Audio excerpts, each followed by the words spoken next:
নহয় নিশ্চয় সেইখিনি মই নকওঁ সেই আপোনালোকে যেটো খুদিছে যে এনেকুৱা কথা হৈছিল নেকি প্ৰসংগটো ক'ৰ পৰা আহিছিল মই এটো কৈ দিছো সৰু ঘৰৰ পৰা অহা বুলি যেটো কথা ক'লে যে সেইটো নহয় মই প্ৰদেশ কংগ্ৰেছৰ সভাপতি হৈছো আজি মোক দিলেই ভাল মোক অতৰাই দিলেই বেয়া সেই ধৰণৰ দৃষ্টিভংগী মোৰ নাই বেলেগটা কথা সুধিছো আপুনি কেবাটাও গুৰুত্বপূৰ্ণ সিদ্ধান্ত সভাপতি হৈ থাকোতে লৈছে তাৰ ভিতৰত এটা হ'ল যে ইউডিএফৰ লগত মিত্ৰতা ভংগ তাৰ লগতে মিত্ৰজোঁট গঠন এতিয়া আপুনি কেনেদৰে বিচাৰিছে গোটেই বিষয়সমূহ কেনেদৰে আগুৱাই যোৱাটো বিচাৰিছে বা কি কৰিলে কংগ্ৰেছ দলৰ ভাল হ'ব নতুন সভাপতিলে পৰামৰ্শ বুলিয়ে মই কৈছো ইউডিএফৰ ক্ষেত্ৰত মই সভাপতি হোৱাৰ আগতেও যেটো মোৰ স্থিতি আছিলে আজিও মোৰ সেইটোৱে স্থিতি সভাপতি হোৱাৰ আগত যেতিয়া ৰিপুন বৰা ডাঙৰীয়া সভাপতি আছিলে তেতিয়াও মই কংগ্ৰেছ নেতৃত্বলৈ চিঠি লিখিছিলো যে সাম্প্ৰদায়িক বিভাজনৰ ৰাজনীতি কৰা বিজেপিৰ লগত যেতিয়া আমি যুঁজি আছো তেতিয়া অন্য এটা সাম্প্ৰদায়িক শক্তিৰ সৈতে আমি হাত মিলাব নালাগে কিন্তু 21 চনত মোৰ কথাটো সেই সময়ত ইমান গুৰুত্বপূৰ্ণ নাছিল এলায়েন্স হৈছিল আৰু সভাপতি হৈ পেলাই সেই এলায়েন্সটো প্ৰথম দিনাখনেই ভংগ কৰিছিল আৰু এতিয়াও মই ভাবো যে আমি আৰএছএছ বিজেপিৰ লগত যদি যুঁজিবলৈ হয় তেতিয়ালে আমি অন্য এটা সাম্প্ৰদায়িক শক্তিৰ লগত হাত মিলালে অসমৰ ৰাইজে কি ভাবিব সেইটো আমি গভীৰভাৱে বিশ্লেষণ কৰি ললে ভাল হ'ব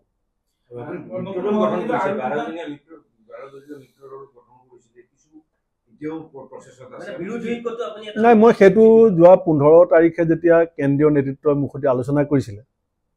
দলৰ এটা ৰিচাপুল সম্ভাব্য ৰিচাপুলৰ সম্পৰ্কত তেতিয়াও মই কৈছিলো যে এলায়েন্সৰ প্ৰয়োজনীয়তা বিজেপি বিৰোধী মানুহখিনিক একত্ৰিত কৰাৰ প্ৰয়োজনীয়তা আছে কালিও অখিল গগৈ ডাঙৰীয়া লুইন গগৈ ডাঙৰীয়া অজিত ভূঞা ডাঙৰীয়া আমাৰ মনোৰঞ্জন তলবুৰা ডাঙৰীয়া মূলত কথা পাতিছে তেতিয়াও মই তেখেতসকলক কৈছো যে আপোনালোকেও আন্তৰিকতা প্ৰচেষ্টাটো অব্যাহত ৰাখক ময়ো আমাৰ দলৰ ভিতৰত এই কথাখিনি কম আৰু আমি আশাবাদী যে বিজেপি বিৰোধী মানুহখিনি গোট খালে অসমৰ ৰাইজেও আমাক ভাল পাব নতুন সভাপতিলে আপোনাক পৰামৰ্শ দিবা গৌৰৱ গগৈ ডাঙৰীয়া ইতিমধ্যে 3বাৰ লোকসভা সাংসদ হিচাপে নিৰ্বাচিত হৈছে আৰু সংসদত ভূমিকা শত্ৰু মিত্ৰ সকলোৱে প্ৰশংসা কৰে আৰু অভিজ্ঞতাও যথেষ্ট হৈছে দেখিছে ঠেকিছে গতিকে মই ভাবো যে তেখেত সফল হ'ব আৰু সফলতা অকল কেন্দ্ৰীয় নেতৃত্বই নহয় আমি সকলোৱে কামনা কৰিছো আৰু এটা কথা কৈছে যে গৌৰৱ গগৈ যেহেতু সভাপতিৰ দায়িত্ব এই মুহূৰ্তত দিয়া হৈছে গতিকে গৌৰৱ গগৈৰ লগত এই মুহূৰ্তত পাকিস্তানৰ এটা সম্পৰ্ক থকাৰ অভিযোগ বিজেপি বা মুখ্যমন্ত্ৰী গৰাকীয়ে আনি আছে গতিকে এনেকুৱা এটা সময়ত কংগ্ৰেছৰ সভাপতি দি কংগ্ৰেছক বহু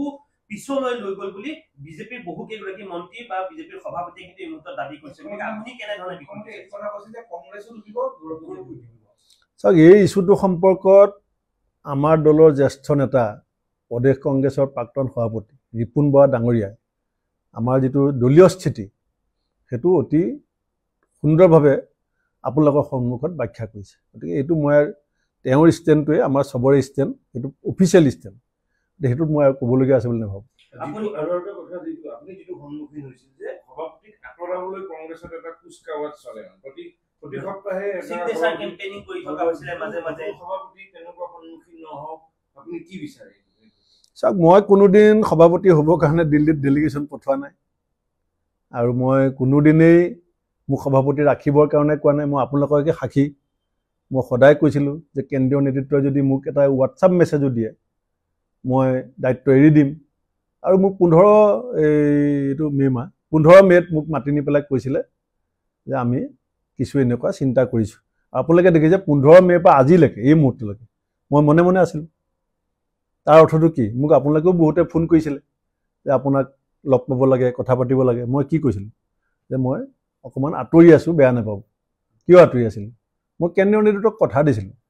যে দলটো ভাল হোৱাৰ খাতিৰত আপোনালোকে যি সিদ্ধান্ত ল'ব মই মানি ল'ম আৰু মই মানি লৈছো বুলি কালি লগে লগে মই টুইট কৰিছো ৰাইজৰ মৰমত কথা আমি চৰকাৰক ক'ব পাৰো বৰাই ৰাইজৰ স্বাৰ্থত ৰাইজৰ কণ্ঠ হিচাপে বিৰোধী দলৰ সভাপতি হিচাপে যিখিনি কথা চৰকাৰৰ সন্মুখত ৰাজহাৰ ফোন কৰি বুকু পিন্ধাই চৰকাৰৰ চকুত হৈ ক'ব লাগে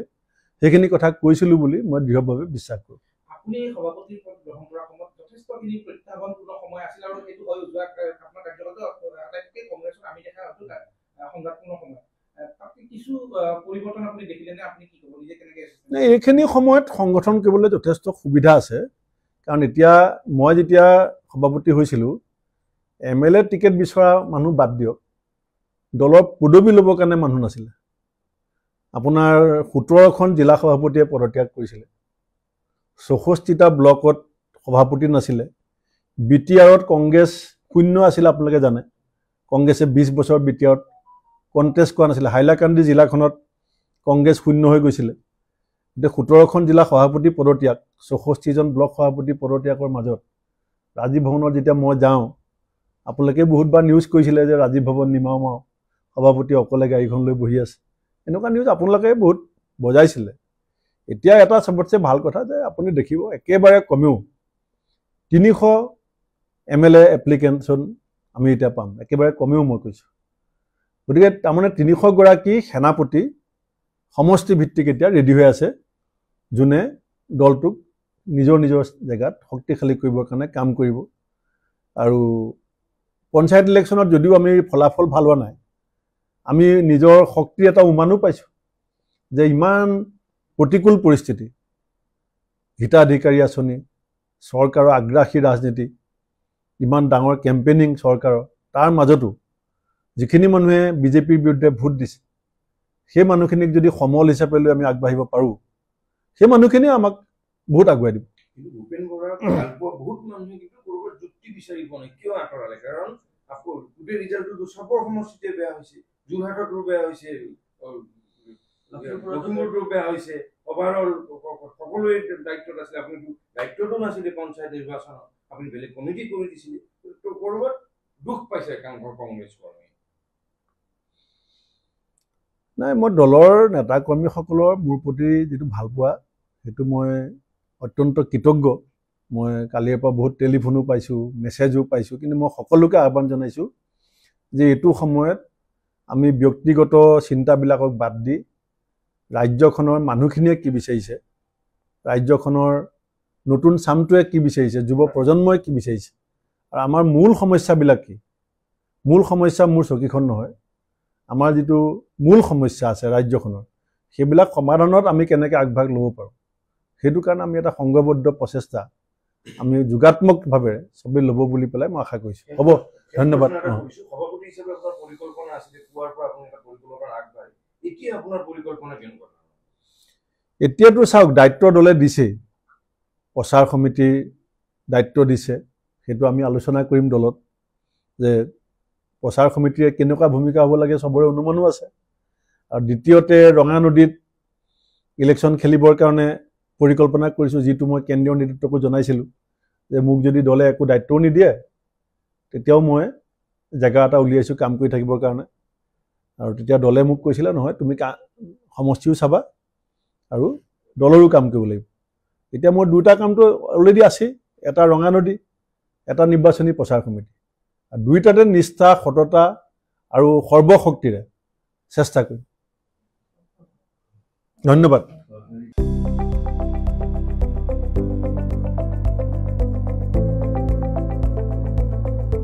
NB নিউজ সহজ সৰল ভাষাত নৱভাৰতৰ কথা